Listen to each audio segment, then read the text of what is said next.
Welcome to the Gray Range Podcast. My name is David Roussel. We're going to explore the poetry of how we live, how we learn, and how we find our way along this strange path we call life. If you are curious about people, their stories, and all things savage and wonderful, join me on the Gray Range.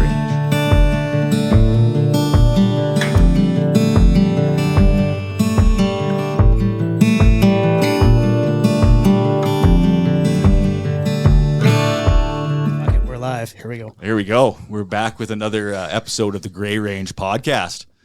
And my name is David Roussel. As always, my co-host Lucas Orich.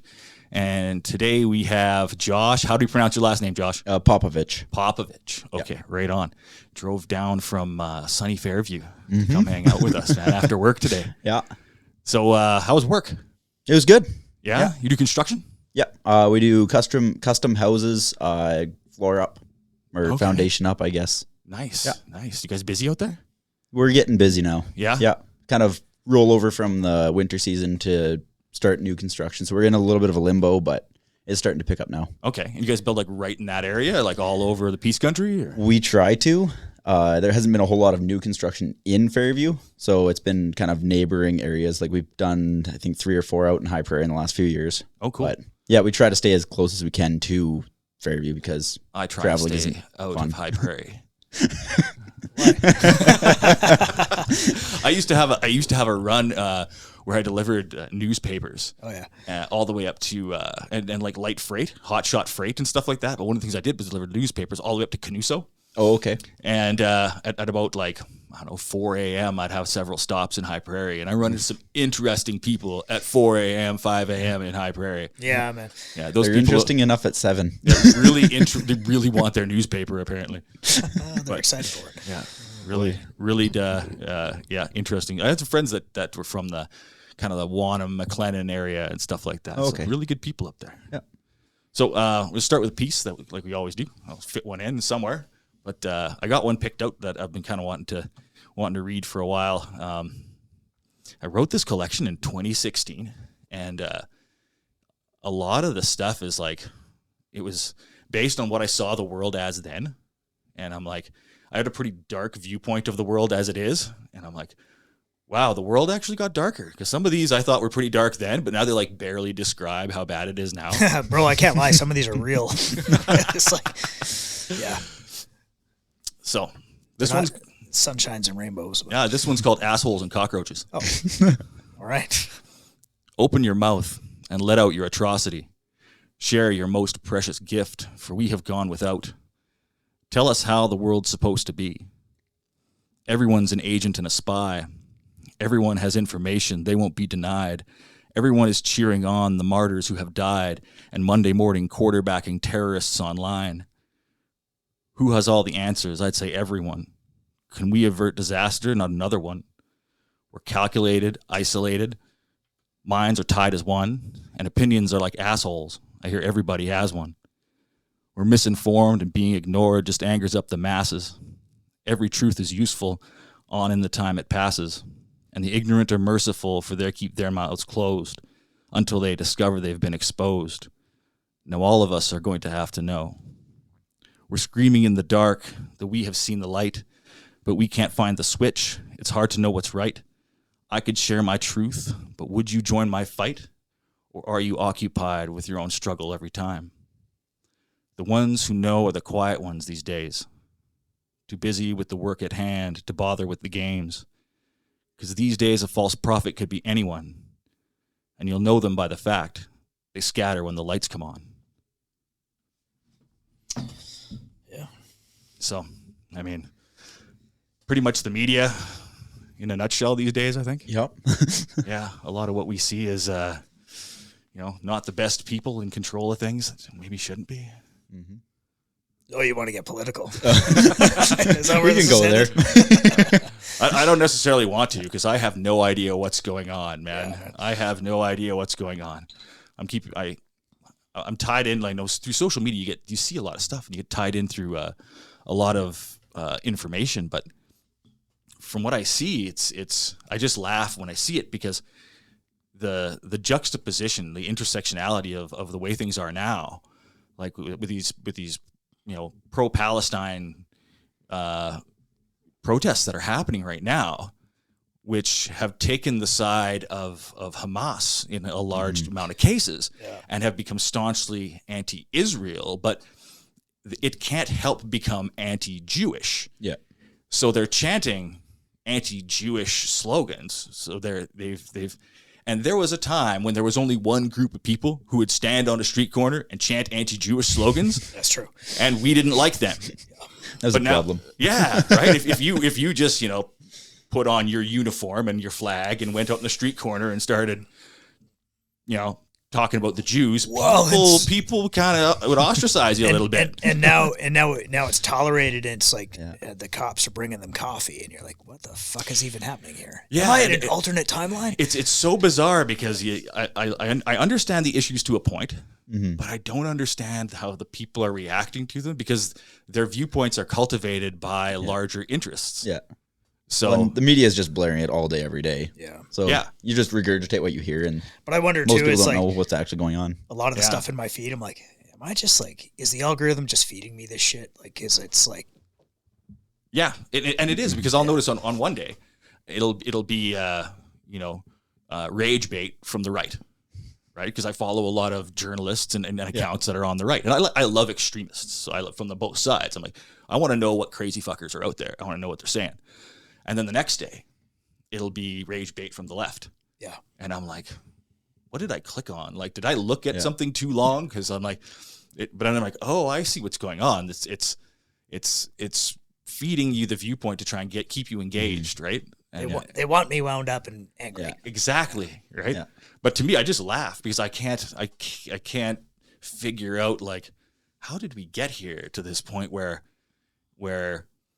you have these people who 6 months ago the media were calling like white supremacists, and they're the ones defending Israel. Yeah. And then the people who were punch a Nazi are quoting anti-Jewish slogans that were said by Nazis. Mm-hmm. And I just can't figure out how we got here. It's just bizarre. Well, I mean, when you invite an ex-Nazi into the Parliament Hill, shows the ignorance, I guess. Yeah, it's tough. You can't read the room, right? Like, I get it. Like, I get it. Like, nobody really wants to support Russia, right? Nobody wants Russia and Ukraine. Yeah. But you can't just blindly support things, right? Because, like, if you do, then you're going to get recruited into someone's ideas. You can't like blindly sign up for like an online subscription, really, like because it's like, oh, we're going to charge your credit card. We're going to charge your credit card this month, and every month thereafter till you say stop. Yeah. Right. So even if you're like, hey, I like this app, or I need to use this program. I know I've done that with editing some of this stuff. I need to use a specific program for a specific thing, but I can't just download the program. I can't buy it, and I can't use it just once. I got to get a subscription, which is like annual, and they'll renew it and I'm like, I'm not joining a cult here. I just need to like edit some video. Yeah. It's like it's a master class in big brain moves or complete ineptitude. It's one or the other, and it's kind of hard to figure out. Yeah. And it's like, or does it just, it's fucked up. I think it's people trying to make big moves, but they're only human. Mm-hmm. So everything kind of goes to shit really quickly. Yep.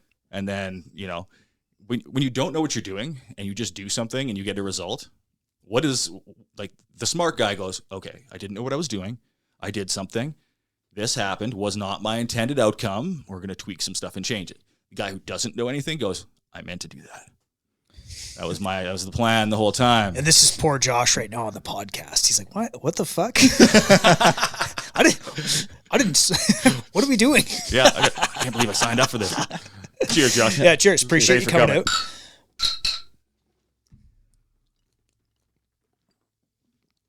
Yeah, we're not trying to rope you into some big political thing. Oh, no. I get political at work every day. It's tough just not to notice, though. And I just find myself seeing it, and my reaction to it is laughter because I'm like, I can't process this. Yeah. I don't know. I can't have a valid opinion on it because the more I research into it, I'm like, okay, I want to be informed. Right. So I read into it. And the Martyr Made podcast with Daryl Cooper. Yeah. He's got a fantastic like 30-hour-long piece called Fear and Loathing in the New Jerusalem, which is basically everything you'd ever need to know about Israel, Palestine, that chunk of the Middle East, how Eastern colonization led to what we have now, and it's great to be informed, but that doesn't explain what we have here now. No. Like, it doesn't even touch it with a 10-foot pole. You have to account for like all this other weird, like worldwide politics stuff that doesn't, it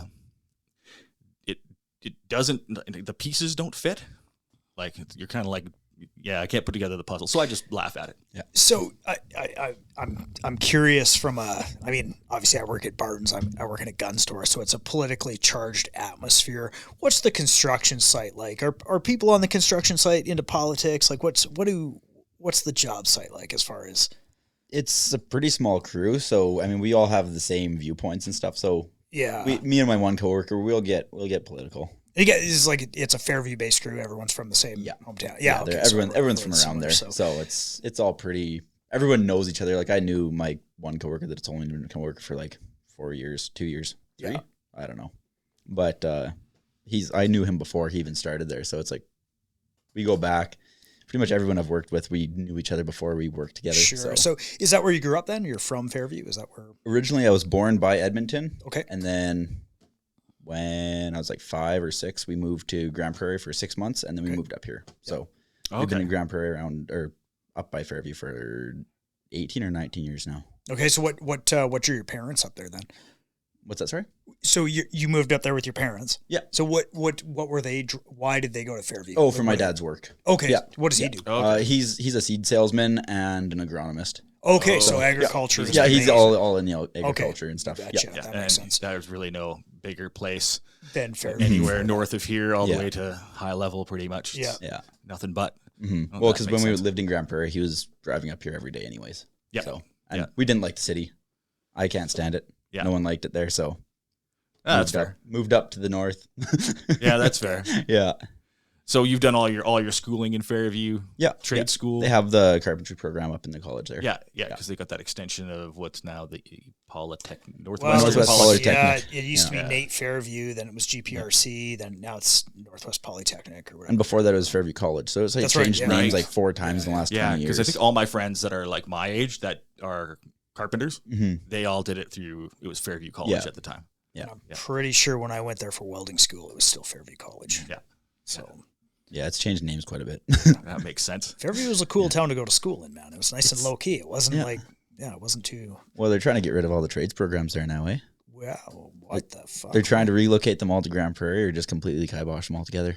You know what? Yeah. Fairview was the perfect place for a trades program because it was small town enough that there's only so much trouble you can get into.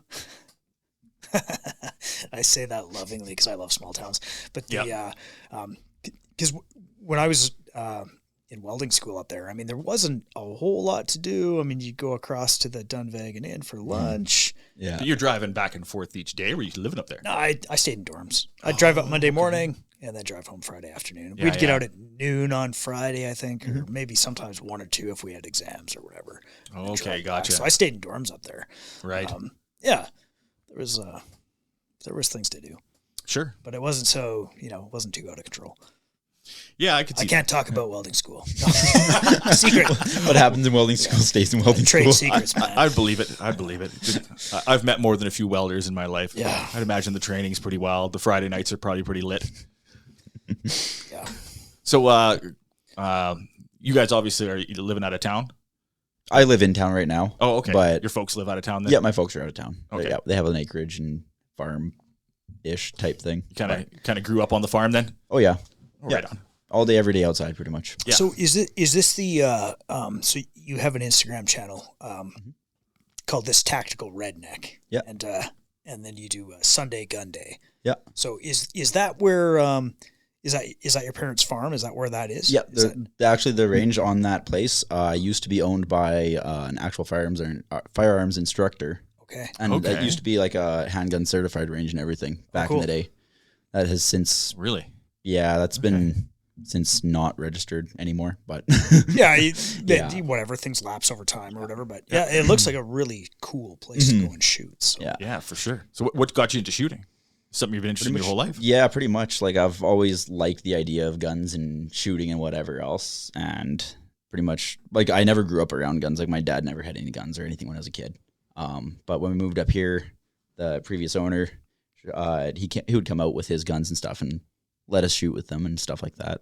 Okay. I'll never forget the first time I ever shot a handgun, 44 Magnum. I was 7 years old. Oh, fuck. Good times. Just gave me the gun, stood behind me with his hands out, and he got me when I fell over. I held onto that gun and I hit the target, I think. There you go. Yeah. There you go. It was pretty sure that, one of my first experiences was, I think my first was with a handgun was like a 38 or something like that, or a 44, some kind of big ass revolver. But it was one of those things that it wasn't fun the first time. It was like just big, loud noise. Then there's the old man hands you the 12 gauge with a 3-inch slug in it. Yeah. Shoot that tree over there. Bang. Okay, now you know what recoil is. Yeah. I get it. And I always laugh at those stories. I didn't have that experience growing up. My dad had like a Ruger single 6, little 22. And I remember as a kid, like, he let us shoot that thing. And it was very enjoyable. Like, we were like, oh, wow, that's cool. Because we'd shoot bottles or whatever and, blows up or knock it over, and you get that kind of satisfaction. But I had some buddies that, same thing. Like the first gun they ever shot was a 12 gauge with a 3.5-inch Magnum slug, and you're like, I just kind of. I don't think it was the first gun I ever shot. It was probably, I had shot lots of 22 before that. Yeah, same here. Yeah. But I think that was the, old man I think it was the first time I went out hunting, actually, now that I think about it. It was just like, let's, make sure the boy knows. Yeah. But I mean, put the fear of God into him. Yeah, well, I've shot a few like 416 Rigby's and stuff like that kick like dislocate your shoulder, right? Like why? Like there's no elephants around here. What am I doing? Yeah. But good experiences all around. So it's something you just kind of liked and stuck with it. Yeah, pretty much. Like my brother got his guns first, and I kind of tagged along and shot with him and did all that. And then when I got old enough, I got my pal, and pretty much. Yeah, it's kind of snowballed from there. Yeah. You got lots of friends that are coming over, and you see when you guys do them, you've got some people that you kind of shoot with on the weekends? Yeah, pretty much just my brothers and me. Okay. Yeah, I don't have a whole lot of friends, especially up there. Yeah, well, I guess it's a pretty small community for you, right? Pretty much, especially if you're living rural, working all the time. Mm-hmm. Yeah. I've got a few friends, but none of them really come out shooting or anything like that. But so what do you guys, aside from your Sunday Gunday, what do you guys do for fun up there? My version of fun varies quite a bit different from pretty much everyone else's. That's probably why you're here. Probably. My idea of fun is strapping on 45 pounds of tactical gear and hiking through the valley. No one else wants to do that with me. So it's usually me and my dog, sometimes my brothers. That's all right. What kind of dog you got? German Shepherd. Okay. How old is he? He's going to be 3 on the 7th, actually. Okay. Yeah. Okay. Yeah, he tried unaliving himself last year about this time. Yeah, when he jumped off the truck. Yeah, we were going down the gravel road, and he decided to bail out the box, going 80. They only do that once. Yeah. Hopefully. Yeah. He showed me the pictures. It was pretty gnarly. There's a lot of Yeah. Only the good dogs try and kill themselves. Mm-hmm. Yeah. It's like, You saw pictures of my Mel after she tried gutting herself. Succeeded. Yeah.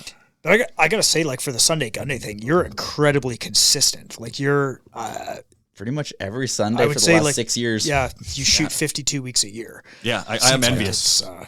Quite envious. That's why I like the channel. I'm like, this guy's getting out doing the thing. It costs a lot. Oh yeah, I know. We know.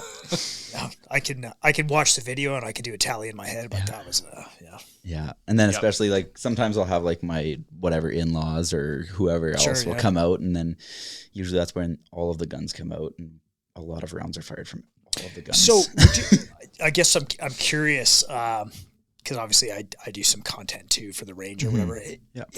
Has having an Instagram channel, have people come up to me like, oh, I watch your Instagram, and do they, has that resulted in any like conversations that are interesting where people want to come out and shoot with you or they're interested or it kind of sparks? Yeah, I've gotten actually a few like people around town or whatever being like, hey, like you should come out shooting, or can I come out with you or whatever. But I've gotten a few people. Like, do you take anyone up on it, or are you pretty? I've taken a few people. Okay, up, cool. And half the time they just don't show up. Okay. So it's like, oh yeah, I want to come. And then when it actually comes time to come out, it's like, yeah, actually I'm busy every other day. It's like, oh, okay. Yeah, that's going to be like that. Yeah, I think that's the way of the world. Yeah, you'll see that a lot in the gun world. We see it a lot. People will see our clips of our classes, or they'll come into the store or to the range. They'll want to talk about training. Oh yeah, I'm going to come and take a class. Like, okay, well, like there's one next week. Like, yeah. Or what are you doing next weekend? Nothing. Oh, great, because there's a class. Yeah, come on out. So Yeah, it's always like that with time and money. But I've always seen like the, when courses were offered up here historically, you would get the regular shooting community. Say that you get 20 people to fill a course. Yeah. You'd have that course filled on the day the course announced, and then by that might be 6 months before the course is on. And then by the time that course runs, well, maybe a few weeks before, that instructor would be like, hey, how can I fill up this course? Because half the people have well, and that's not why paid or dropped out. Yeah, and that's why like the old way of doing business in that world in particular, nobody's like, you can pay on the day of. It's like everyone's like pre-booked. Yep. Like it's non-refundable because it's you just can't. You need that commitment. That's just managing people in general. Oh yeah, tough to keep people to it. So you have a knife making business. Yep. So how did that start? That shit always intrigues me, man. When I was like 3 or 4, probably, I was obsessed with knights and stuff, right? Knights, armor, sword, whatever. Oh, of course. You're a regular dude. Yeah, pretty much. Every stick was a gun. Every stick was a sword. Yeah, absolutely. There's a whole thread on Twitter. There's a side of Twitter called Goon Twitter, and it's the best part of Twitter. And I will say that unequivocally. But there's a whole thread on there of, hey, look at this stick I found. And it's just like people liking the guy holding the stick. You know what? And there was one where it's like the perfect stick, and there is a perfect stick in the picture, and the perfect rock, and you're like, fuck yeah. And I'm like, what would you choose, the perfect stick or the perfect rock? And I'm like, I don't know a single dude who was like, it's like, fuck man, you got to weigh that carefully. Yeah. It's no small thing. Yeah, no, it's 100%. Like, what does every dude do? If you get into the bush, the first thing you do is find a good stick. Yeah, man. Like, it's the first thing you do. I mean, and if you come across a creek or whatever, right? If you come across a creek and there's a wicked looking rock there, you're gonna pick it up. Yeah. I get made fun of regularly for doing that. My fiance will be like, "What's wrong with you?" I literally have a garden with rocks from various places I've been. Yeah, because I'll be like in some like random lake in BC, and I'm like, ooh. Bro, look in my backyard. There's a shrine full of rocks with a skull on top. There you go. There's some pretty good sticks there too. So either we're like 3 really abnormal dudes, or we're like the perfect cross section of male humanity. Yeah. And so that's Spartan Industries. Yep. And that's also, you got that on the Instagram. Yeah, that's on my Instagram channel as well. Yep. Pretty much it's where I just post whatever I make and whatever my ongoing projects are typically.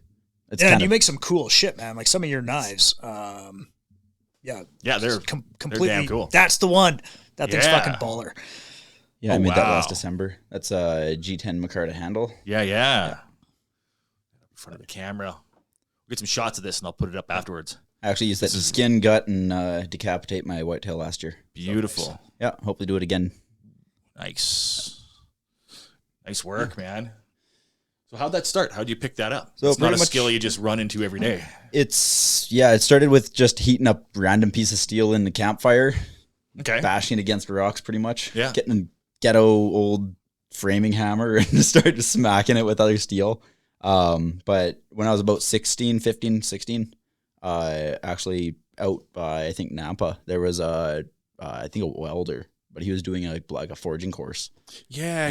There's like a couple of guys out in this neck of the woods that do blacksmithing. And obviously there's farriers everywhere. Yeah. But the farriers, I don't know, they try to stay away from hot shoeing and stuff like that. They don't like doing that apparently.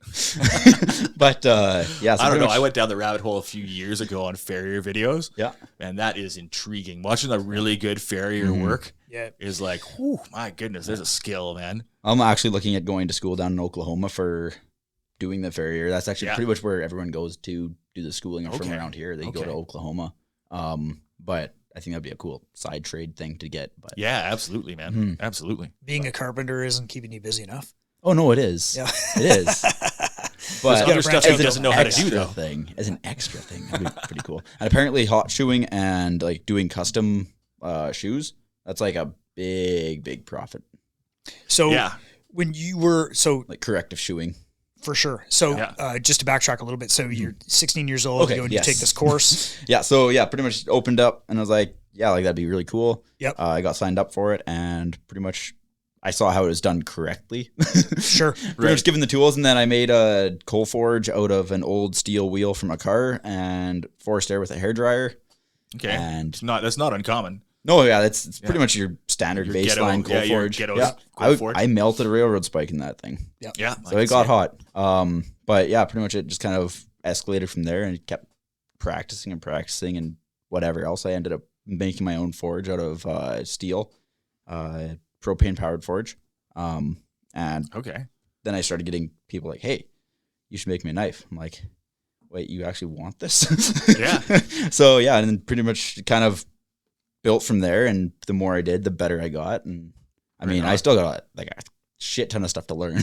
Oh yeah, for sure. Yeah, I think that show Forged and Fire did so much for it because I remember being pretty infatuated with that show for about the first, I don't know what they're on season like 10, 50 or something like that. Whatever like it was, but for probably about the first like 5-6 seasons, I loved that show because here it was like this old skill that is, any guy who's into guns, you're into knives. I've got knives everywhere. Yeah. Right. I love good knives, but it's like, but could you make a knife? Have I tried to make a knife? Yes, I have. Have I been able to make a knife successfully? Not really. But like everybody's done that thing where you're trying to, play blacksmith in the campfire sort of deal. Yeah. Right? But as they went on, they kind of, if you were to watch that show for a long period of time, you would pick up enough to at least have some basic skills. Not enough to not hurt yourself. You would definitely hurt yourself. Yep. You would burn yourself, and then you would cut yourself. Yeah, you would gain the theoretical knowledge. You still have to go get the practical knowledge by yourself and proof 100%. Because even as a welder, like I remember making one of the shops I was working in, there was a railroad track right behind it. And so, there was railroad spikes everywhere. And I read an article in, I think it was Backwoods Magazine. They always had like old school stuff, like how to forge a tomahawk out of a railroad spike. Yeah. And I'm like reading the article, I'm like, motherfucker, that's me. I'm the guy that's going to make that. Yep. And I did, man. With a acetylene torch, like just heated it right up. Yep. Big, 3-pound hammer, hammered it all out into shape. Drilled a hole, did all the things, and then put it on a ball peen hammer handle. Yep. Fucked up my hammer. I was like, this hammer's done. I need this handle for this tomahawk. Yeah. And then it turned out, and I forged it, and of course I had a little bit of metallurgical knowledge and everything, like how to, well, and railroad all the spikes tools. are mild steel. Yeah. They're It was pretty soft. Yeah, it was pretty soft, but I understood how to quench and temper it. So I heated up to the right, had the temp sticks, whatever, dipped it in the quenching oil and everything. That thing turned out good, man. It was crude. I don't have it anymore, but it was fun. And then we'd make knives out of files and things like that, Oh yeah. Because that was good, hardened steel, spring steel. There was lots of old springs laying around. So we messed around with all kinds of stuff. I never made anything cool though. I never once came close to anything as fucking miraculous as that thing is. Yeah. So how long did it take from starting off to being able to make something like that? So that's kind of a loaded question. Depends on like for time wise or for just in time wise. Like how long did you mess around with it before you were able to go, I have made something I'm proud of? I was proud of the things I made from the start. Well, I'm not saying you weren't. Yeah. Okay. So I see. But you're carrying that one with you. So yeah, it's a usable knife. Yeah. Pretty much. I would say from when I actually started using what I was making from when I started using what I was making, probably 3 years ish. Okay. But that's been on and off and whatever else. Like, obviously it's not a daily thing, but whenever you got time. Yeah. And just kind of getting steel from wherever. Generally I try going for like a higher carbon content. So like overhead door torsion rods. Okay. That's actually what this is made out of. Yeah. It's like, it's not like a leaf spring though. It's a little bit different. Leaf spring can be really finicky. Okay. It's always just there's always something with it. Yeah. But I've made a few knives out of spring steel, like the leaf springs and stuff like that. But generally, try to do like more like higher carbon content kind of. Around here, it's hard trying to find actual like known steel from like any steel supplier in Grand Prairie here, they don't carry like 1080. It's really disheartening, actually. No, you can buy 1095 in like a rod, like in a roll from like VAR Steel or can you? Yeah, they're liars then. They're liars. I used to work at a machine shop. And we'd buy like 1095 was a common. Yeah, but you're buying length, right? Sure. Yeah, I guess I'm not buying 6 inch. I'm like, I need 20 feet. I would buy like a full bar if I could. 4140. I don't. If they lied to me though, there was a lot of 4140. I don't think those people that don't know what they're talking about. That's true. Like, I don't know. Like we do, like at work, we'll harvest steel out of like ball valves. Yep. So stainless steel out of ball valves, and because I deal a lot with a lot of stuff that works on the rail. So obviously railroad spikes are a little bit softer steel, but there's all different parts that are a higher carbon content. I have like a whole big thing at work of like future steel. Like my steel stash. Yeah, for one day. I don't really know. Can you reforge stainless in that same? I've never tried reforging it. I've forged out of a bar before. Okay, yeah, but I have never like reforged anything that was already like tempered or anything like that. Okay, so I've never tried to that. Actually, I know stainless is always a big fuck around for welding, and there's always each one you were doing was like slightly different process wise. Yeah, I've never actually had to put an edge, and because I made like an ornamental sword for my brother-in-law and sister's wedding. Okay. Oh gosh, that was like 10 years ago now. What kind of sword did you make? It was a big claymore.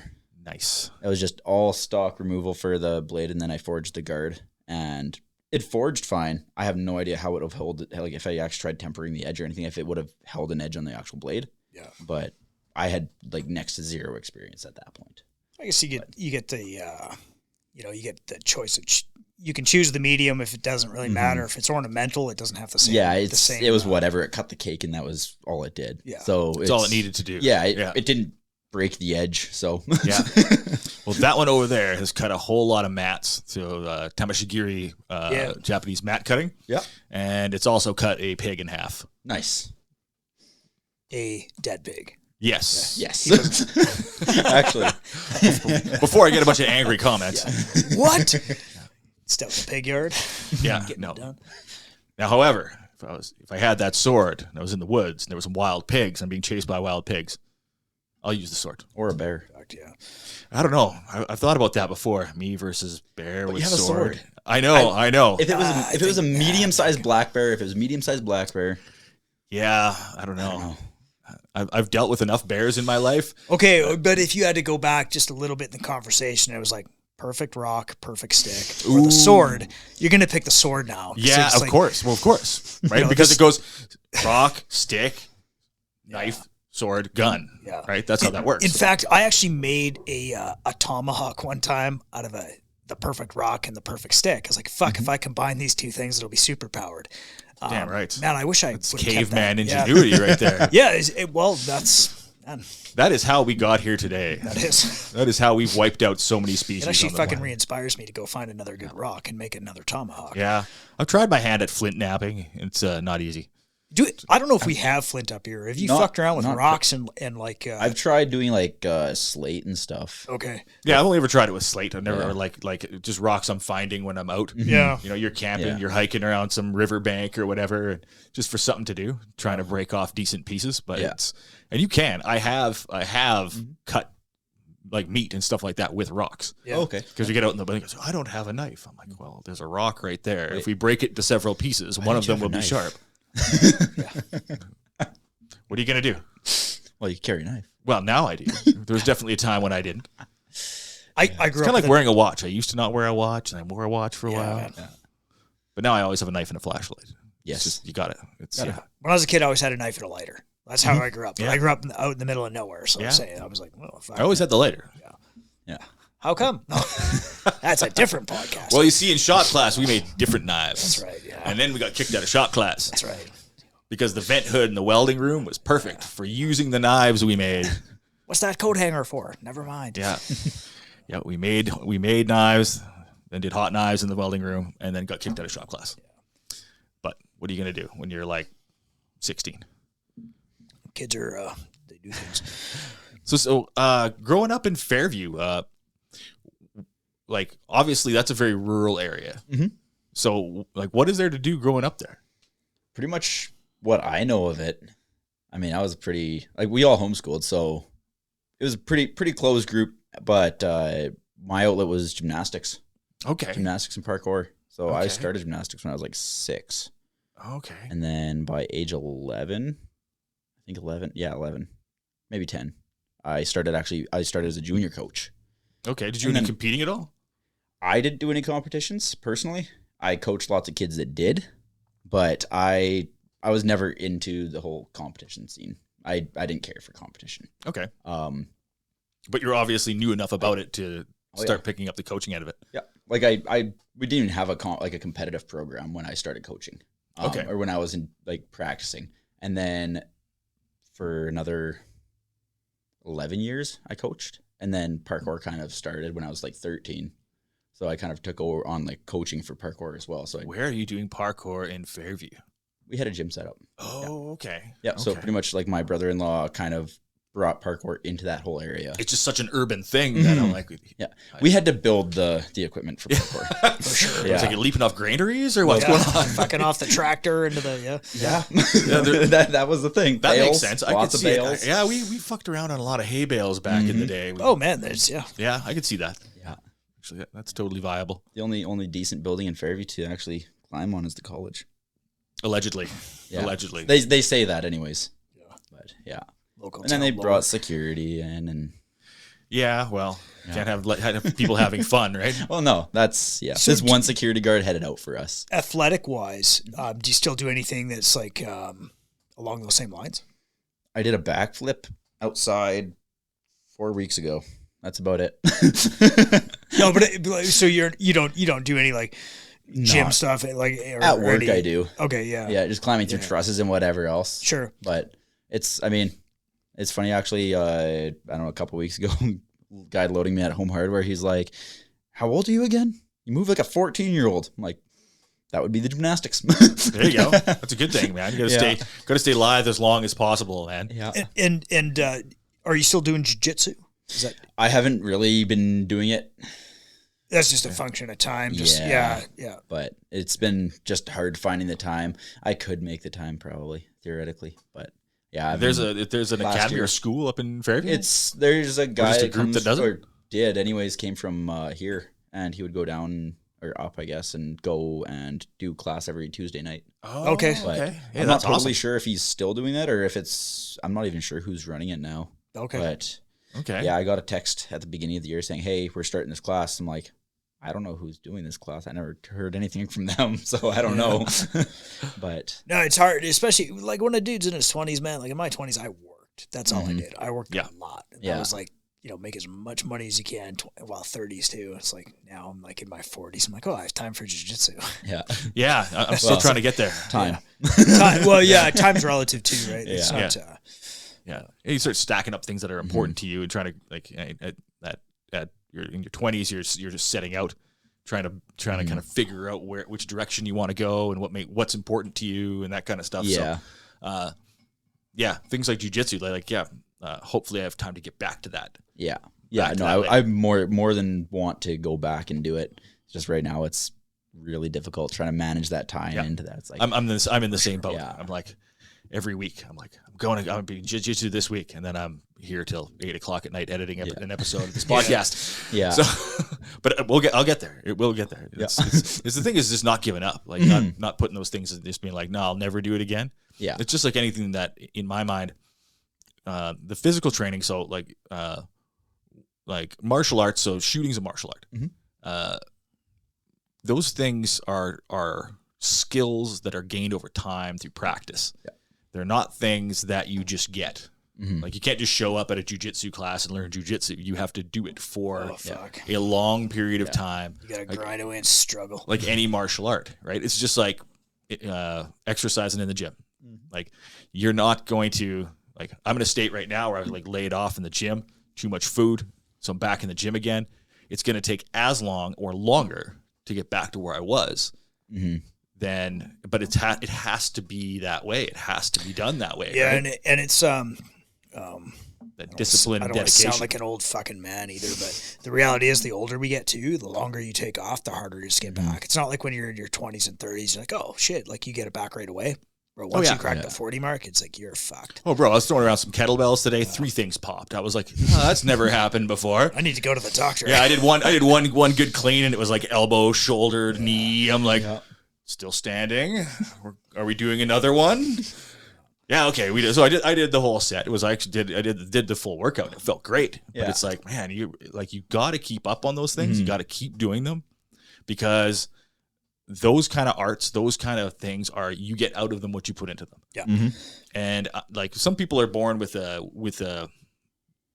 certain physical attributes. They might have a physique where they, maybe don't put on weight, or some people put on muscle faster, or some people learn things faster, or some people pick up techniques on the mats faster. It's just, some people are a little bit better on the range. They got they're a better shot naturally. They might have just the right physiology or the right psychology, pick up the skill a little bit faster. That's what we call talent.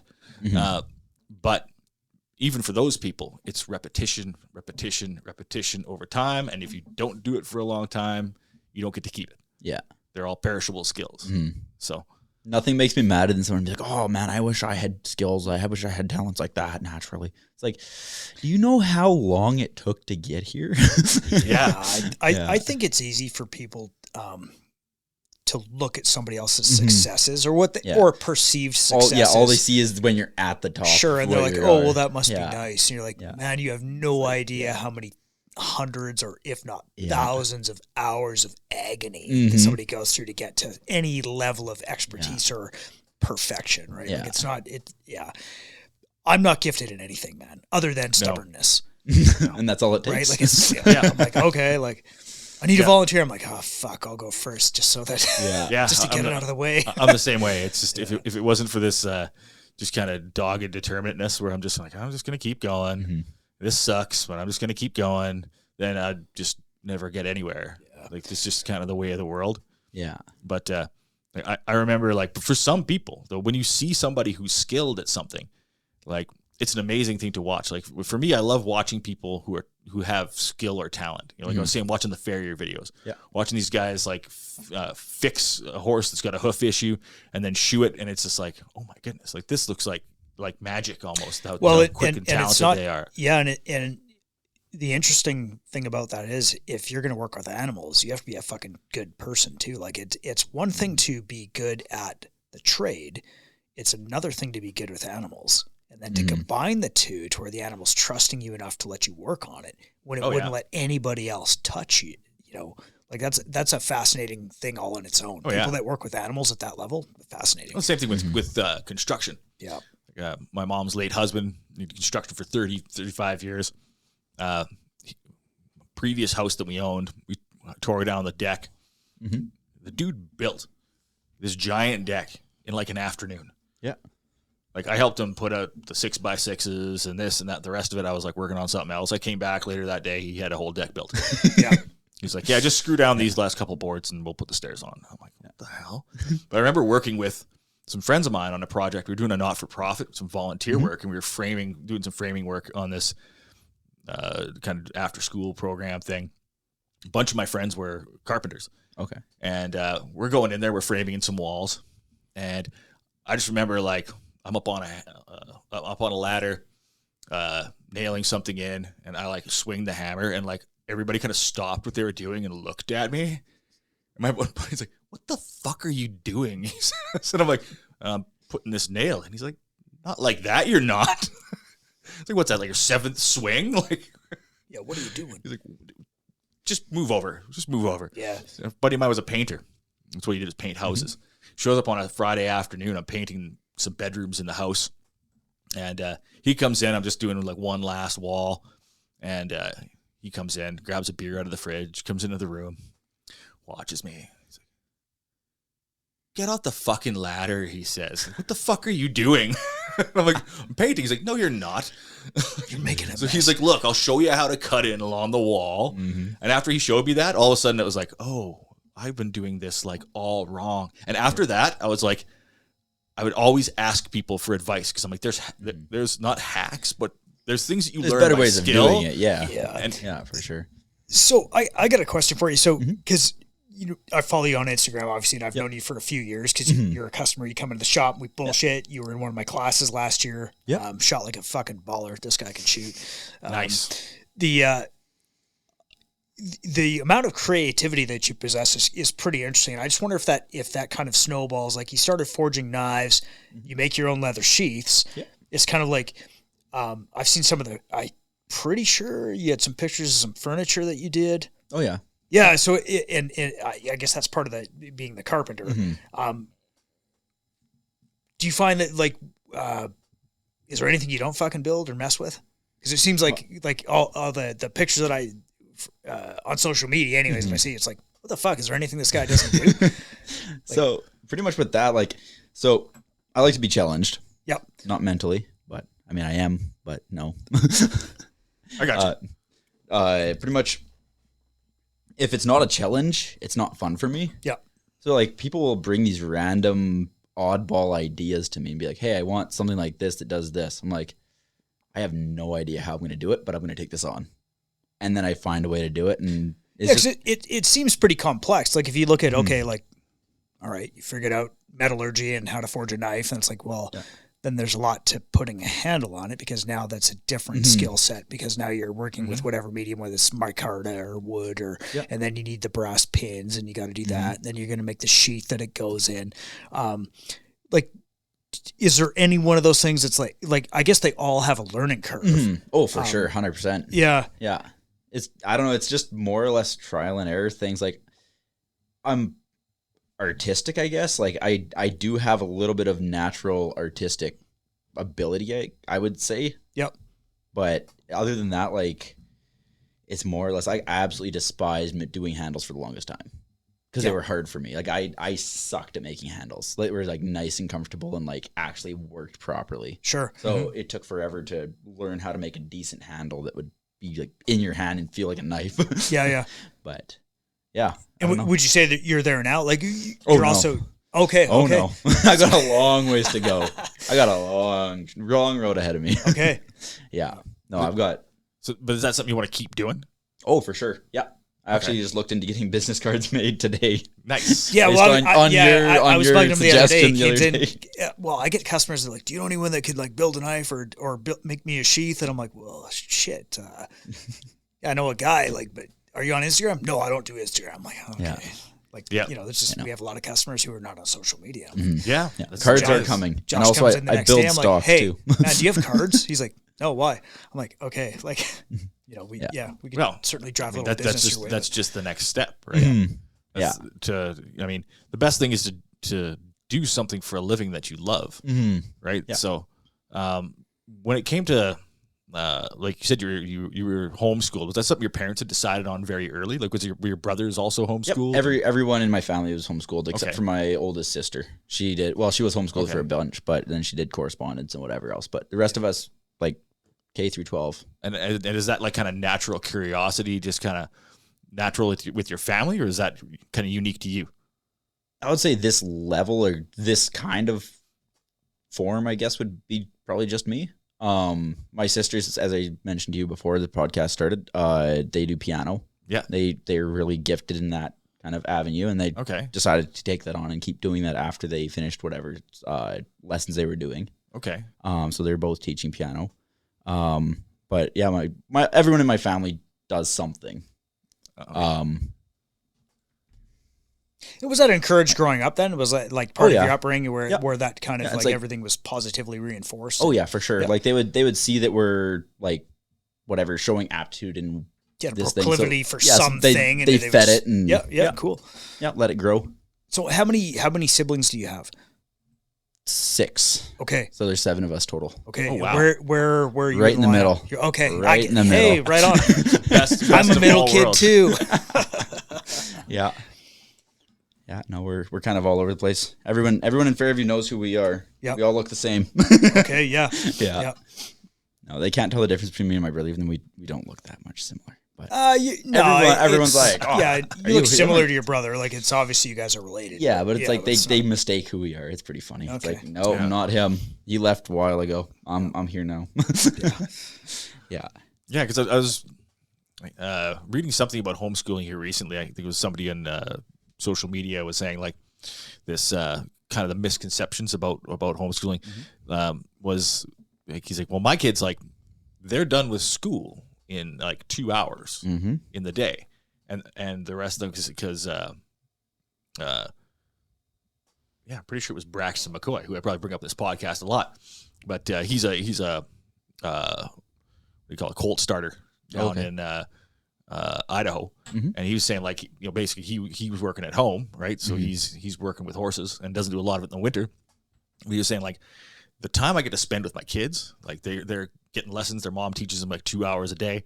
They're well ahead of other kids in their age range, but then they have all this other time in the day. Then he's like, I spent all that time kind of not like playing with my kids, but spending time with them and teaching them things and kind of nurturing their own like curiosities and stuff like that.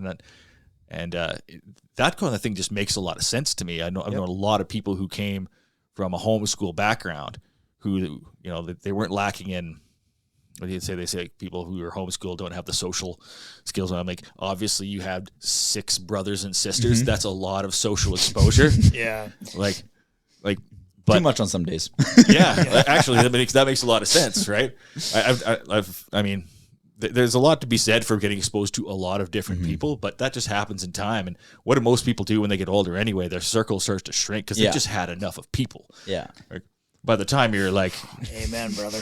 By the time you're getting into your like 30s, you're like, just me, my wife, and my kids, and I might know one neighbor, but everybody else can just fuck off. Like, but once you're in your 40s, like, I just want to hang out with the dog. You become one of those people. You become one of those people who just travel incessantly. Which is cool too. But so, do you plan on sticking around in this neck of the woods? Is Fairview the spot for you? Or me and my fiance are actually looking at a couple of properties around like the Fairview, Whitelaw kind of area. Pretty close to Fairview, pretty close to home. But need enough room for horses and cows and I was going to ask you about that too. About so, did you grow up on a farm then? Is that kind of the deal? No, or it's just grew up on a like rural an property. acreage. And do you have horses? There's no horses at my parents'. There was for a little while, but I wasn't allowed to touch them. They were my sisters. I wasn't allowed to touch them. Oh, I see. Yeah, they're expensive. But like I have ridden before I got with my fiance. But and that and she's a cowgirl. Oh yeah. Like she is, so she's got horses. Okay, yeah. They see got some videos. I'm like, oh, they're out crushing it again. Actually, it makes me jealous because we went to what was it called? Oh, was it horse riding adventures up in Fairview?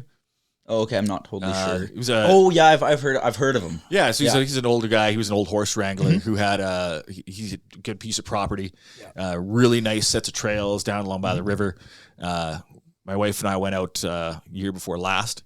Went out with him for the day. Amazing dude, amazing property. He's got a little horse, like a little cowboy camp out in the bush there. He's got some bunk houses out there. Taught me how to rope. It was pretty fun. Spent the whole day out there. And then I think it was like the next week or something like that, he texted me. He's like, "Yep, I'm retiring." Closing the whole thing down. I'm like, that was like the best day I've had since I was 12, man. And like, now you're done, now you're done. But he's at least you got it once though. Yeah. Now I'm like, I'm looking up various like horse riding adventures throughout like southern Alberta and into BC, and I'm like, man, that's something I got to do more of, man. Is that a pretty regular part of your life now? Then after horseback and all through the fall and winter, I guess a little bit during the winter. She doesn't like the cold, so we don't go outside in the cold. Okay.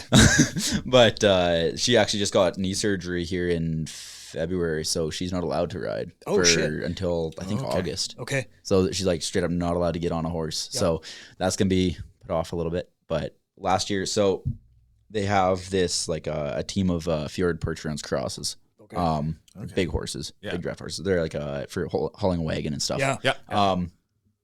And pretty much they were only 3-year-old. Yeah, 3-year-old last spring. So I went there, and they usually go up to Grand Cache every fall. So these 3-year-olds, pretty green, right? And they're like, "Well, you should come." I'm like, "I don't have a horse." And they're like, "Well, if you can get this one ready to go to the mountains in like 2 months, you can come with us." You could befriend that one. So so actually, he had 1 or 2 rides on him before I started with him. but I got him to where he could go to the mountains, and he actually behaved himself pretty well. We had one rodeo when I took my jacket off, but other than that, it was pretty smooth. Yep, right on. Apparently, I'm the only person he actually likes. And like no one else can touch him really. Like he doesn't like anyone else really. They say that like horses are like big dogs, man. Where dog's like a one-person dog, and horses are kind of similar. No, he's my boy. All right, that's cool. Right. That's awesome. Now, if she ever sells him, I'm gonna buy him because she's my mother-in-law's, or he's my mother-in-law's. So if she ever wants to get rid of him, I'm here. Only problem is buying the horse is the cheap part. Then you got to feed it, and you got to put it somewhere. Mm-hmm. Well, and if they're under draft horses, they got a team of them, right? Yeah, so you have to break up the team.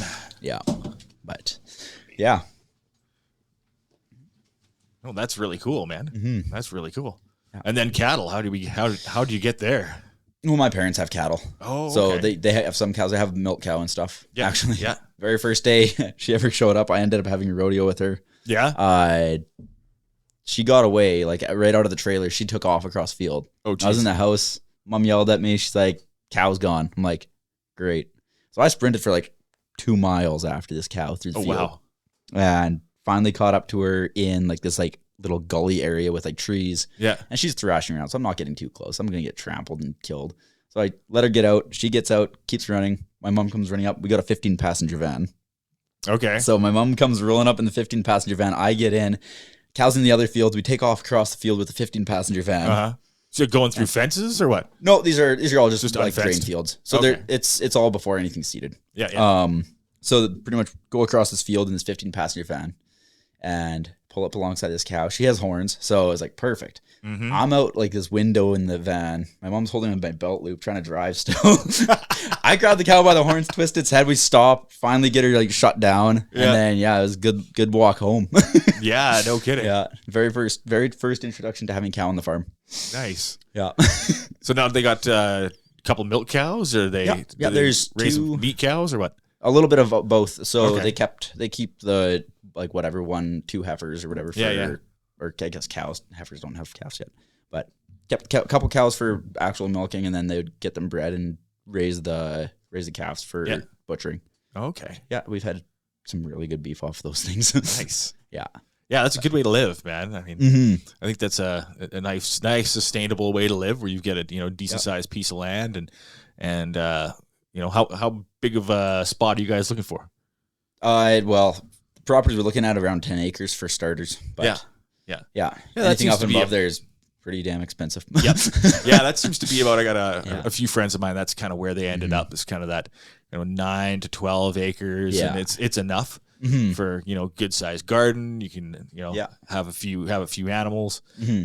One buddy who was a guest on here not too long ago, Dustin, he's got a spot up by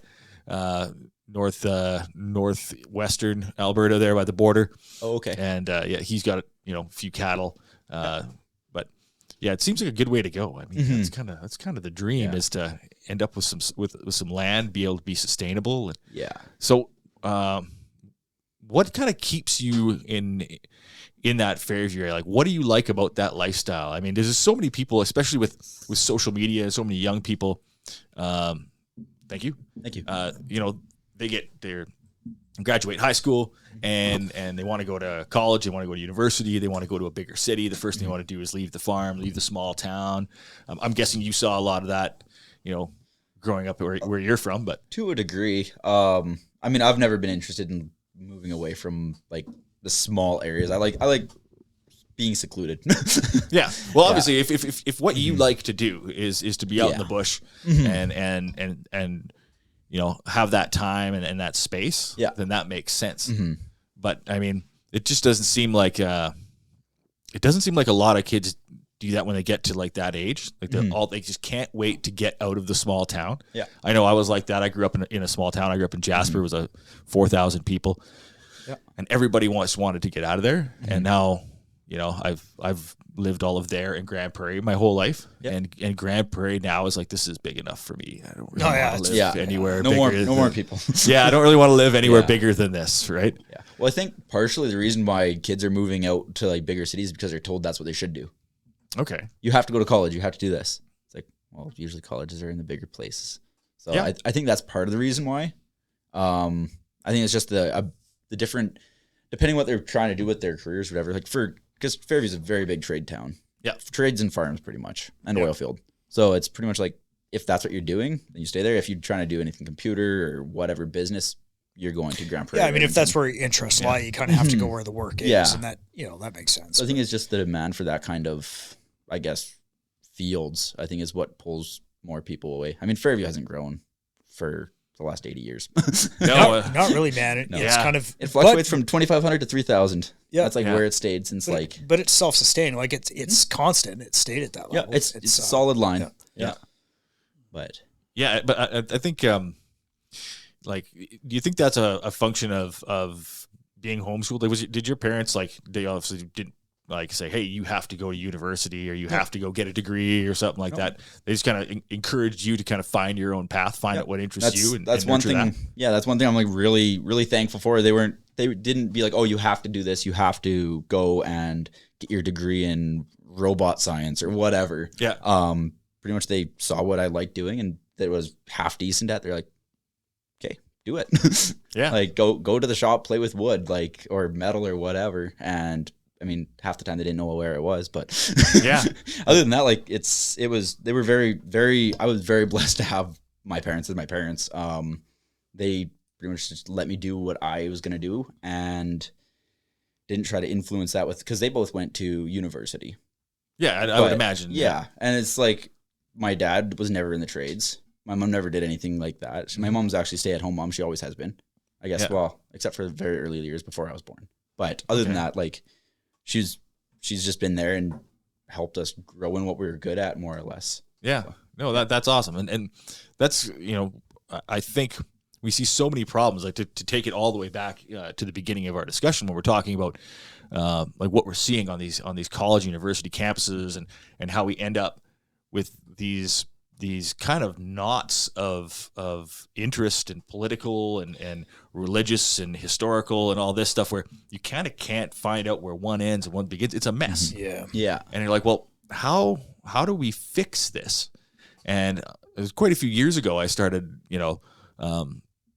looking at the idea of Western thought and Western philosophy and stuff like that. And this idea of there's, Western as not Eastern, as in like, the Eastern part of the world, but Western as in, that Western part of the Canadian United States. So when people came out here, they had to learn how to live. Mm-hmm. And there was a certain type of self-sufficiency. There was a certain amount of discipline and accountability, because if you weren't that way, you died. Yeah.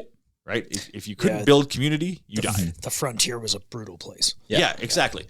And people who are good and honorable and who could work inside of a community and could develop skills and all that stuff, they tended to thrive in this Western world. And it's kind of become what it is today, to the point where now it's so successful, it's become bad for itself. Yeah. Right. The food is bad. The information's bad. Everything's bad. So I'm looking at this situation and I'm like, well, how do we fix this? And then when I see people kind of starting to gravitate away from large cities. I see people looking at traditional lifestyles. And when I say traditional lifestyles, I mean like raising their own food. Because what I started to notice was when I started to get interested in like where my food came from and agriculture and all that kind of stuff, I started to meet people who weren't totally immune to all these modern problems, but there was just less of it. Yeah. Like, what was it? Kind of like how the Amish don't have autism. Is that the thing? I don't know if that's true. Yep. Yeah. But like some correlation there. Yeah. But there's something to be said for this. I don't think it's necessarily a disconnect from the modern world, because everybody your age and younger has the internet. You still can be just as connected as any other kid, but it's the lifestyle and it's how you're raised that knowing certain things are important. Yeah. And that's kind of seems to be, in my mind, the antidote to this confusion that we're seeing, where people are just saturated in all this information. And like when we see, obviously, like you've been out of school for a while, but with all the social media kind of stuff, do you see it in your community or amongst your peers or the people that you know? Is it like, do you still see some of that social identity politics stuff around? And is it just less of it?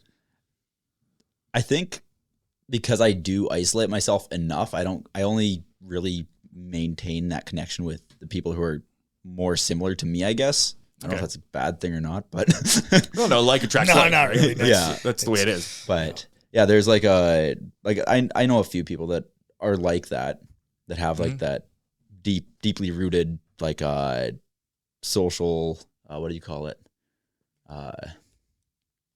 Lost for the word here, but the they're all involved in that political side of things like that. Okay, sure. They place a deep. What is the fucking word? That's their identity almost. Value, it's part of their identity. Yeah. It's kind of identity politics almost, but in a different. Yeah. I think we all have identity is something every human being deals with. Yeah. If we're all there's no such thing as a solid identity. As we change, as we grow up, as we age, as we learn, our identities change, how we see ourselves in the world. And we all have pillars of our identity. Things that we gravitate to. But I think that when someone's selling you identity is when things get dangerous. Right? Like what we always put to a lot of people is if a politician can tell you you're gay or you're on LGBTQ or whatever, and or you support abortion, and I can say this other group wants to because of your identity, they want to make it illegal or wipe you out. That's the big thing that they want to say, right? They want to kill you. Right. So you have to support me. Because I don't want to kill you. I'll make sure you don't get it. I will protect you. And you see the same thing on the right. You see, you believe in that Second Amendment. You believe in firearms. You believe in self-sufficiency. You believe in collecting rainwater and growing your own potatoes.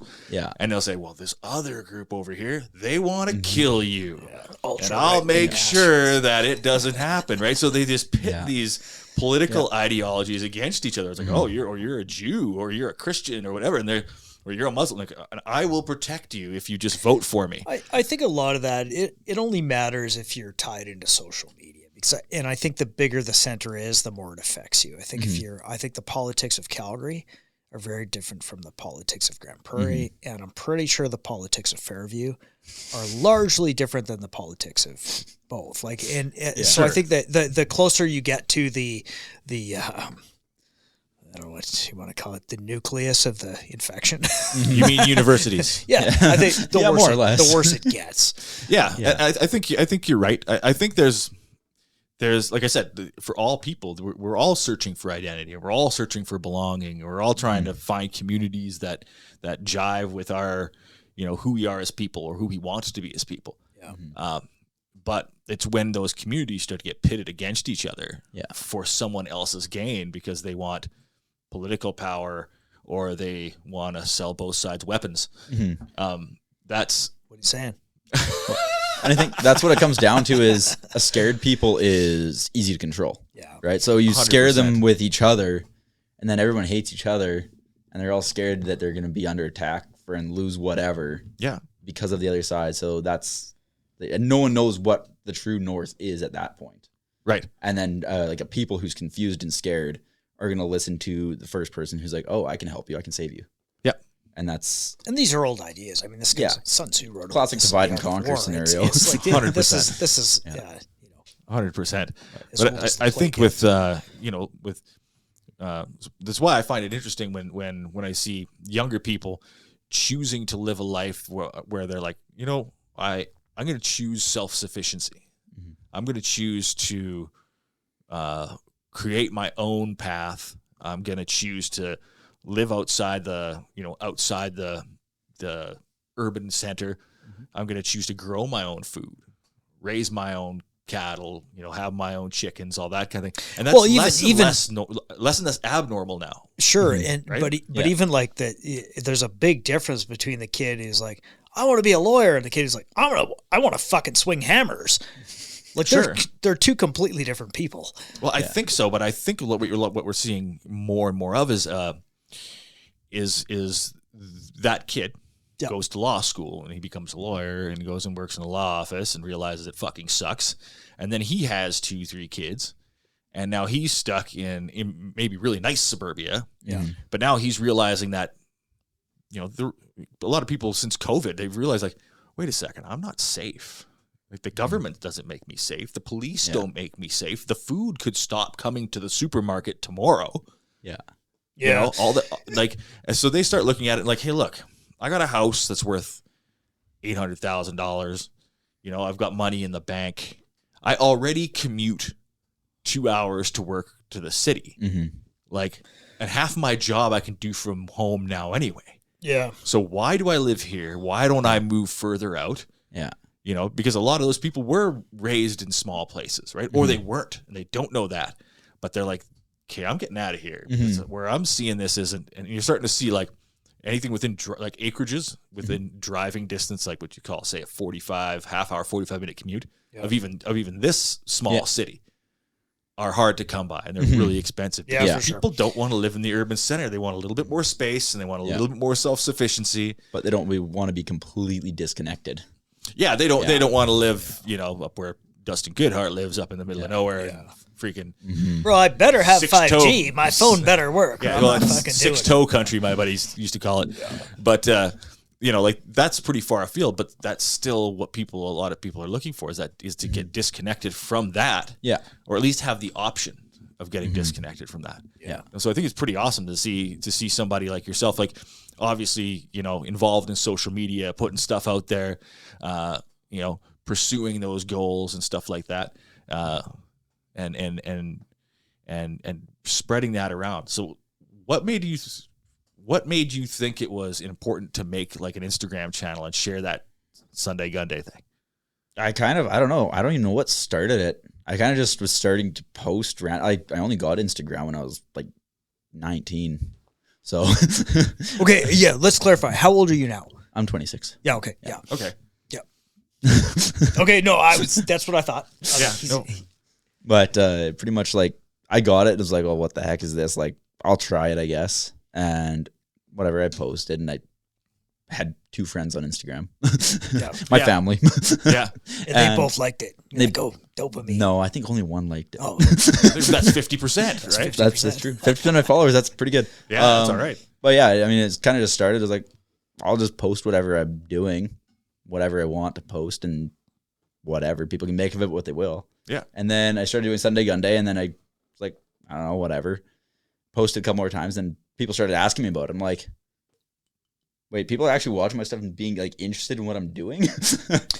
So it was a weird situation, I guess. Yeah, gun content. Here's the thing. As somebody who's done a good amount of shooting and who doesn't totally suck at it, I'm not great, but I dislike the overwhelming majority of gun content. Like there's a handful I enjoy. Like most of it that I see when people post stuff, it just makes me cringe. Yeah. Because I'm like, it's so unsafe. I'm just waiting for someone to blast themselves. And half the time they do. And I'm like, oh, I just can't stand seeing it. And then there's the whole thing where like you're watching it and somebody's just they're just having a good time. They're out shooting. And then that just gets the whole internet of comments about the FUDs. This is wrong. And, or the tactical ninjas who are like, oh, that's not how you do this. That kind of goes with it. And I think you have to kind of ignore the comments. I mean, actually, we're pretty lucky. I don't get a lot of negative comments. I don't filter the comments. I don't really care what people say anyways, but I am curious. Do you notice that you're like I know on the Back Alley Range page that we run on Instagram, it's heavily suppressed. I mean, the channel can't grow unless you actively solicit subscribers. You're like, hey, like we're on Instagram, like you're like subscribe, because it doesn't get promoted because it's all gun content. So it's kind of like, growing anything in the gun world is extremely brutal. Have you had any of your content censored? So where it was like, oh, it's a strike and you have to take it down? On my main account, I haven't. Really? Okay. On Spartan Industries. Yeah. They flagged. I think I posted a holster I made. Yeah. And they like, no one else can see this except for your followers. Sure. Yeah. And I don't even know if they reinstated that yet. Okay. But that was like a while ago. If they take anything as being like for sale, like anything as commercial sale, that they'll flag it and shut it down. Anything gun related. Our entire channel's like that. Like only our followers can see it. It doesn't, it'll never show up in your feed as you might like it. Well, and another thing that's happening now, kind of since I think it was happening a little bit before with Instagram, but it's definitely happening a lot more since X had subscriptions. Okay. So now if you are not subscribed, so if you don't buy your blue check, you are throttled. And if any larger account interacts with you with lower accounts that aren't subscribed, they're throttled. Oh, okay. So there's a whole class system. Yeah, there's a whole cascading thing happening to make you buy subscriptions. And they want you to buy subscriptions, right? So makes sense. It's a business, generates revenue. Yeah, that's what they want to do.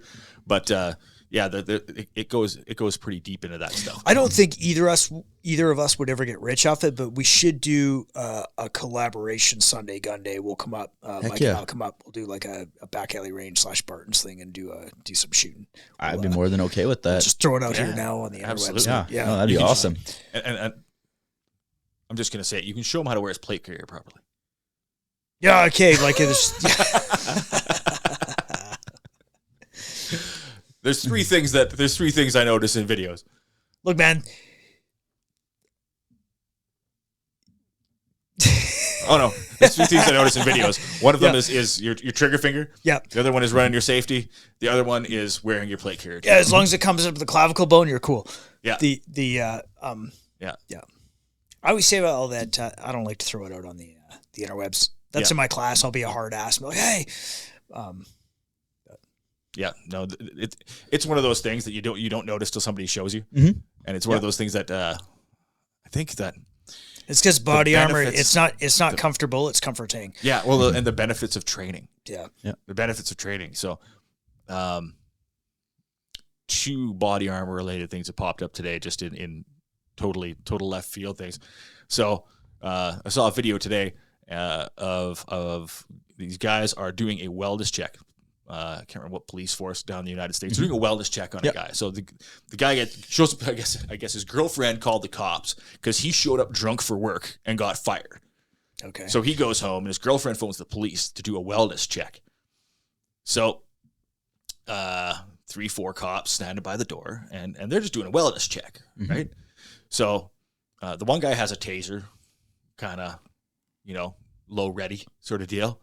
And they bang on the door, and this guy opens the door with a fucking gun. Ooh. And the cop because they had a bunch of body cam footage of it, and the cop who's like directly in front of the door is sitting there just hanging on to his armor, like all like chill. And this guy like just opens the door and points a gun at him. I didn't really see what happened. I don't like watching the videos where people get shot. Yeah. But there was also a podcast I was listening to earlier. I think it might have been Cleared Hot, where, maybe not, but they were talking about there was a guy who was literally like wearing his armor and like venting his armor, like pulling it away from his body because it's hot. It's uncomfortable to wear. Yeah, and he got shot. Oh shit! Like it came right between his armor and his body, the round. So he's just fucking hanging out, venting his, he was just he was just standing there and he was hot and uncomfortable. And just pulled his plates away from his body just for a second, just to get that little bit of breeze. Okay, well that's gotta be that one in a million. Like, oh yeah, absolutely. The fucking circumstances. The armor thing is interesting because it's one of those things that unless you've trained with it with people who know what they're doing, then you don't know what you're doing. It's like setting up your kit. Yeah. Right? Unless you've run it a bunch in class or had somebody come up and be like, I remember having more than one person be like, so that works for you. And right away there's something fucked up about your kit, right? Then you're second guessing it. Because they've been all over, been there, done that, people, right? And they're like, that works for you? Damn it, I don't know what's wrong. I don't know what I. There could be nothing wrong, and they're just fucking with me. Yeah. I think generally speaking, for gear, like there's a fine line between being the guy who shows up with all fucking brand new gun that's never been out of the box. It's not properly lubricated or torqued or whatever. Optics not set. Brand new gear with a bunch of shit hanging off it that's never been tested. You don't want to be that guy. I've been that guy. Right. You don't want to be that guy. Everybody's been that guy that does any amount of training. Eventually you'll be that guy.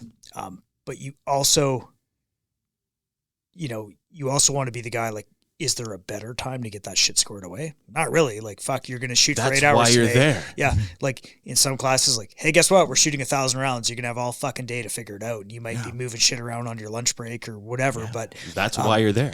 That's the other side of proof testing it. But generally speaking, my advice to most people is run as slick as you can. Like, okay, you have to have armor. Cool. Just wear a slick plate carrier. Don't worry about a bunch of extra shit. Make sure you got a mag pouch, a dump pouch. Don't worry about all the extra shit. Like, you don't have to put as many things on as you can. Because guess what? There'll be a bunch of other guys that have all this shit hanging off them, and you can sort of learn from them over the course of the day. You can show up and be like, oh, that's working for that guy. Oh, that guy's a professional. He knows what he's doing. And you can see that. You've seen that as well as I have in the training industry, where when I started attending courses, it was kind of the height of the GWAT. Right. So guys are seeing what they're seeing on the internet. Yeah. And that's how they're building their kit, because they're seeing a group of Marines or Delta guys or SEALs or whoever deployed to Ramadi. And, this is what they've got set up.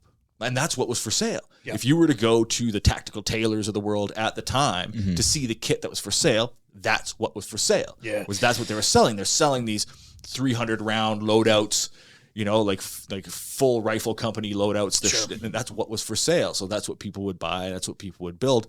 But over time, it started to get, like you say, slicker and slicker and slicker. Guys are running 3 mags on the carrier, maybe 1 or 2 on the belt, much less, because they're like, well, if I need more than this, I'll go to the bag where there's more. Or And I think the reality from a civilian training perspective is that, people want to mimic what's on the internet, but and you're not on the team, you don't need 12 mags and, 84 pounds of gear.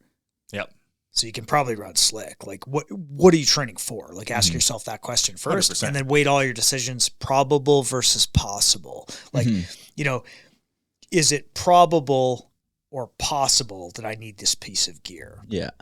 And then weight your decisions accordingly. It's, will I get into a gunfight today? I'm a civilian. Will I get into a gunfight where I need 8 mags on this plate carrier? The answer is no.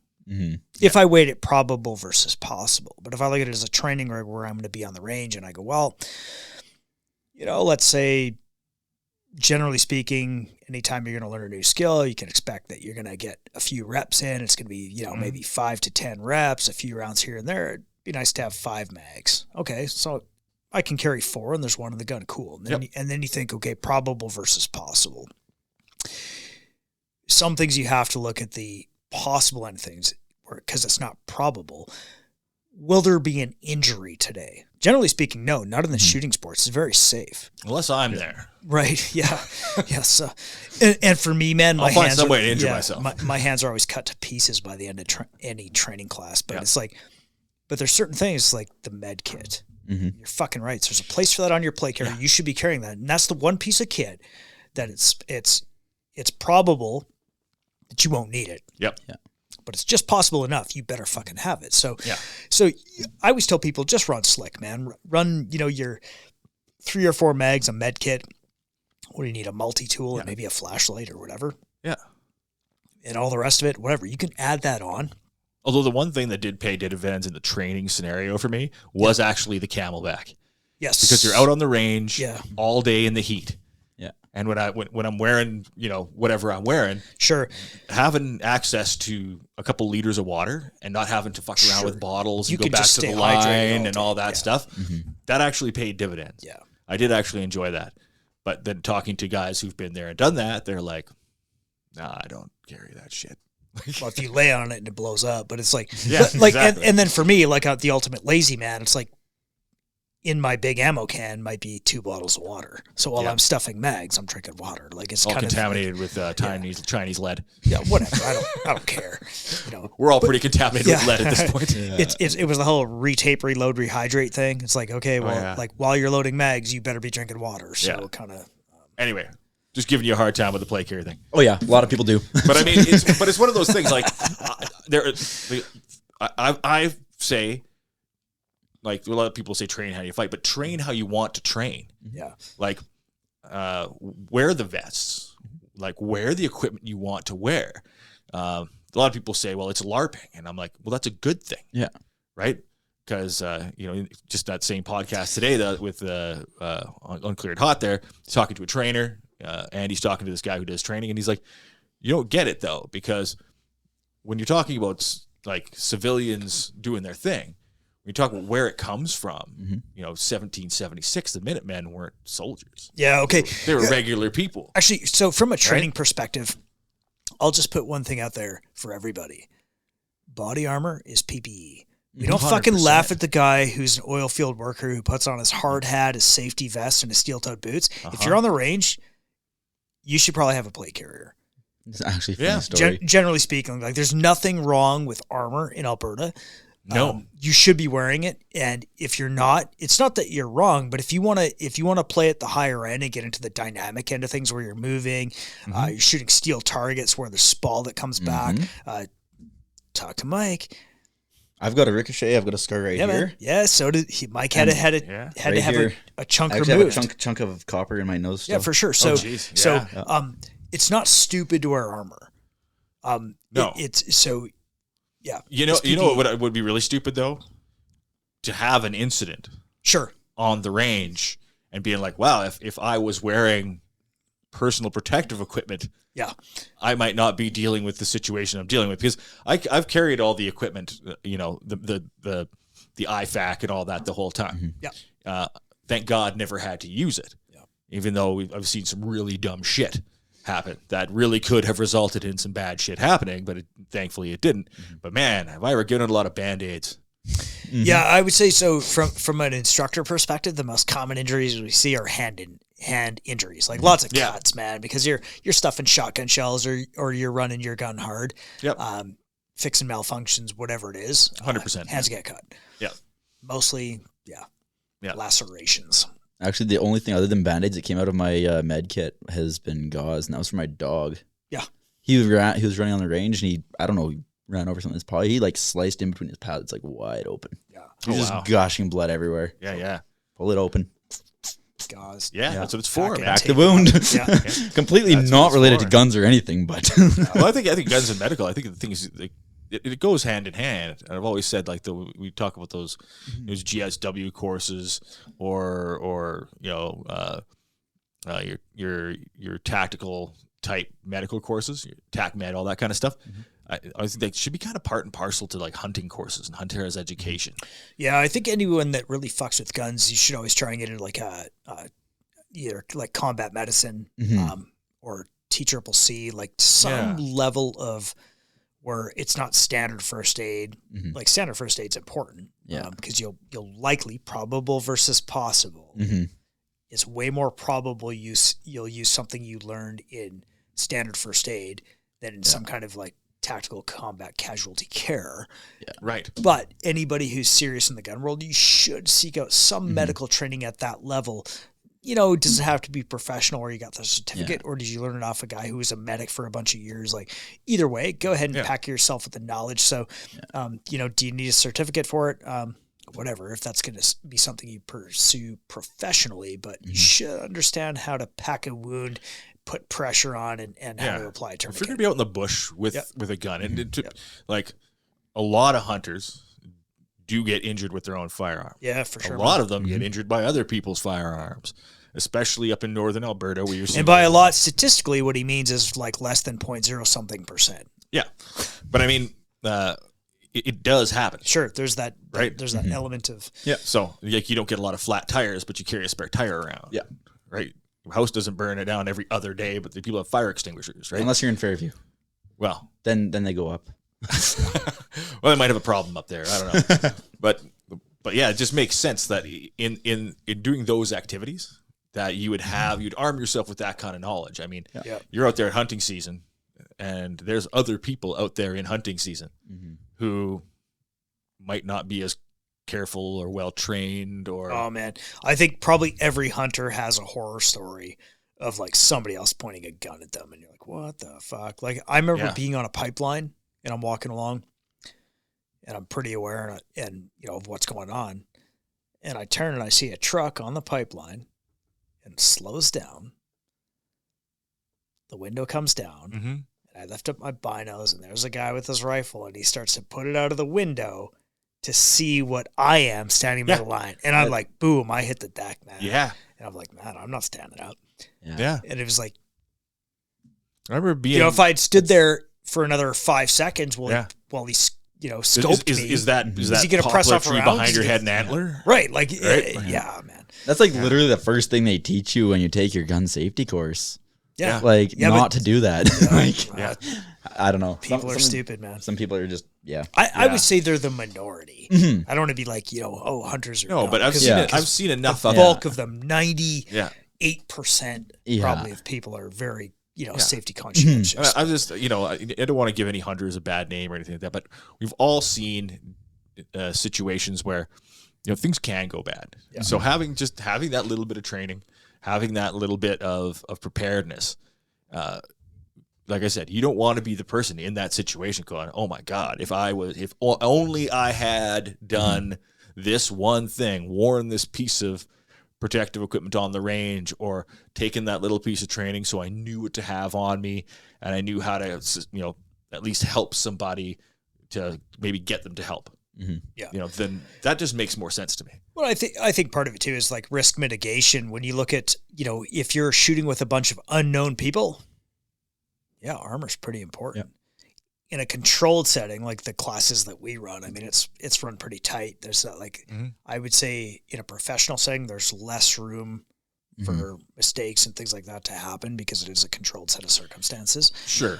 So I think, depending on the setting, but certainly, man, you're out in an unknown capacity. Yeah. Well, and that matters. Yeah. Like anytime I've taken like a random person out, because I've had like probably 3 or 4 random people reach out, and I've taken them to the range out, like the actual, like the Fairview gun range. And I consciously made the decision to put the plates on because I have no idea who this person is.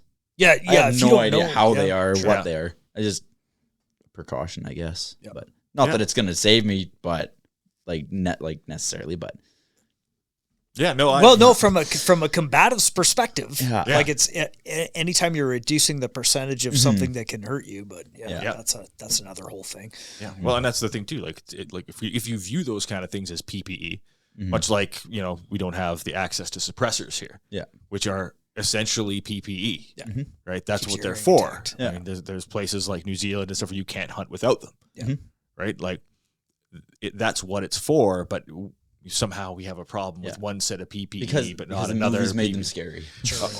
We went down that rabbit hole before where like the ninja weapons are banned because there was a series of like someone looked in a black belt magazine in 1988 and was like, oh my goodness, they could said nunchucks and shuriken. Yeah, are you telling me there's ninjas just running around killing everyone? And maybe they were, and we just don't know about it, and they had to ban all the ninja weapons. But I think that's highly unlikely. Editing's a wonderful thing. So you were saying you got a little whitetail last year? Where do you hunt up there? Actually, that one I got on my in-laws' property. Oh, okay. Yeah. So just around here, because they're down Webster. So okay. Yeah. So they're pretty close here. Got lots of muleys. We don't have too many whitetails up by Fairview. Okay. Not too many. Is there any elk that far north? There's a little bit. I don't know if I should be telling you this. I haven't heard about a lot of it. Just trying to scope out some new hunting spots. A lot of it north of the river is all. Yeah, there's a little bit like as you go further north and a little bit to the west. Lots of moose though. Yep, there's lots of moose around. Yeah. A lot of cow and calf actually this spring. Yeah. Okay. A lot of ticks. Yeah. There's some real white looking moose. Yeah. Yeah. Oh wow. Yeah. not good. Yeah, no, that's not good. I hadn't really realized they'd made their way that far north. Oh yeah. No, the ticks have been pretty bad in the last couple of years. Okay. But yeah, no, we got lots of black bear too. Yeah. Everybody's been noticing a few more bears around. Oh yeah. Wolves up that way? You see one or two every now and then, but they're usually a little further north. Yeah. Okay. Over by Morley Worsley area, you got a lot more wolves over there. Okay. But yeah, no, black bears. Yeah, getting into everything. Oh yeah. Well, that's my favorite. I like black bear. Okay. Yeah, I actually had. It's been quite a few years, but a guy did instead of like pulled pork, he did pulled bear sandwiches. Oh, yeah. My God, man, it was glorious. Oh yeah. Well, it's like a well finished, like almost like grain fed cow / pig. Yeah, that's it's like a mix between beef and pork. Yeah. Yeah. Well, they're related to pigs. I had a friend of mine who swore by bear tacos. Said he had the best recipe for bear tacos. I can see that. Yeah, bear roast. Yeah. No, I don't remember if I've eaten bear. It would make sense that I did because I was raised on mostly like wild meat and stuff like that when I was really young.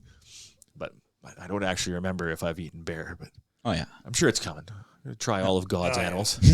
They're all tasty. Yeah, absolutely. Right. Yeah. So, just getting back a little bit to Spartan Industries there.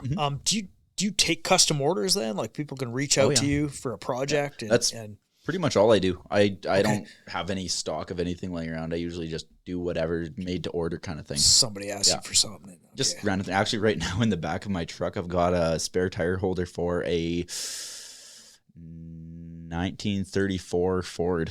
Okay. Nice. I'm supposed to make a duplicate for that for a guy in Fairview.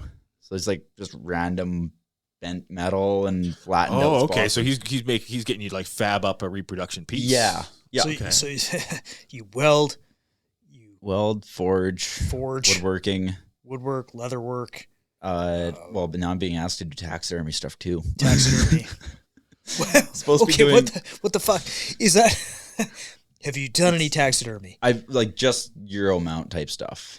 Okay. That's where I'm drawing the line on that. Okay, so you're not like stuffing a head, putting fake eyeballs bringing on in it. Squirrels and stuff from their property. Okay. No, not doing any of that. Playing poker. All right. No, just the bone side of the taxidermy stuff. So what's involved in that? Is that like for like doing Euro mounts? Pretty much you just there's so many different ways of boiling down the skull. Some people pressure washer. I wouldn't recommend it. I don't like that idea. But pretty much seems boiling, messy. Well, and just damaging the skull in general. Yeah. Sure. But yeah, pretty much you boil it. Hurry up and wait is a good phrase to more or less. Yeah, nature will take care of that. Yeah. They put it on the old anthill in the fucking backyard. And I have bear and 2 coyotes in my backyard right now. Yeah.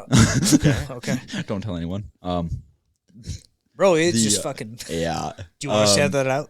What's that? Is that? Do you want that out? Okay. I don't care. No, I'm just joking.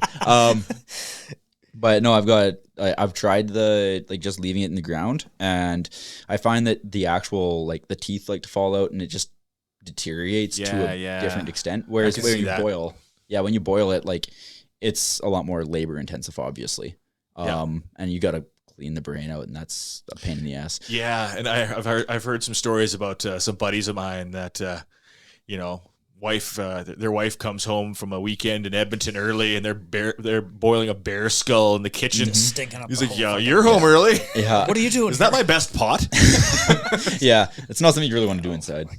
No. A buddy was telling you about that. He's like, "Yeah, big mistake." Yeah. So then, are you bleaching it afterwards? Yep. Is there and then do you apply it? Is there a finish that gets applied to it to seal it all, or just? At least I haven't anyways. It's just doing volume 40 peroxide. So you don't want to, what a lot of people try doing is using bleach. Okay. And that will just deteriorate the bone. That'll just eat it. Sure.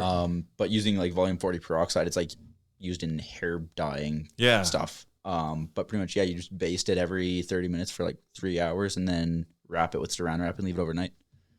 Cool. Right. Yeah. It's. Wow.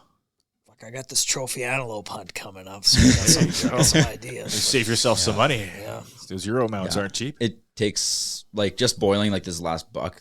I don't know, this buck was a pain in the ass. It had, some stupid cartilage on the back of its head. But that took, 12 hours of boiling almost. Oh, shit. Yeah.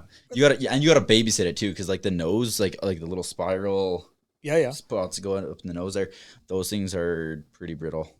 You gotta be really careful with those. Yeah, but yeah, that's pretty cool, man. Yeah. That's pretty cool.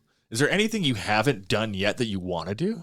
Like, what's on your horizon aside from like, getting married, buying property? I really want to do that farrier course in Oklahoma. Okay. Yeah, that sounds awesome. It's I don't know. It's like a couple month long course or whatever. And it just seems like if you're marrying a horse girl, that just seems like a good skill to have. It's also very high demand, like trade too. Like no one can find a farrier. I've heard that just locally. There's a shortage. Talked to a few guys who are like, they can't find a good farrier a farrier. Period. Personally, I know like 3 farriers, and there's still, that's just in the Fairview area, and there people are still looking. Yeah. And they're busy all the time. Oh yeah, like they're overtime. Yeah. Yeah. Well, like I said, there's a lot of people, especially people who are upwardly mobile, coming back into these more rural areas, and they're building big houses, they're buying up property, and they want horses. Yeah. Because horses are a sign of, it's one of those rich people things. Yeah. You get to like, there's like horses, and then there's boats, and then there's airplanes, and there's like football teams or something. I don't know how that goes, but whatever they are. Yeah, wherever they get with their money. But yeah, definitely, that's one of those skills that you can kind of cash your own check on that. Yeah. Very cool. Very cool. Yeah. Other than that, it's pretty much just kind of more behind the scenes building my business with knives and whatever else. Yeah. It's just right now working full time and then doing side work on the side, trying to build up any kind of stock or anything to get them. Well, Mike said he would give me a spot at Barton's there if I had a stock, but I just haven't had a stock yet. Yeah. That takes time to get down like a certain style, get down a certain model, like one thing you want to build over and over and over again. You want to build 10 of them and get done efficiently to a point where it makes sense money wise. Right? Like a bunch or whatever. Actually, that's speaking of which, I've done I think 4 now for the Dunvegan Fish and Game Club. Okay. They have an annual whatever draw for their members. What kind are you doing for them? Like just basic skinners or?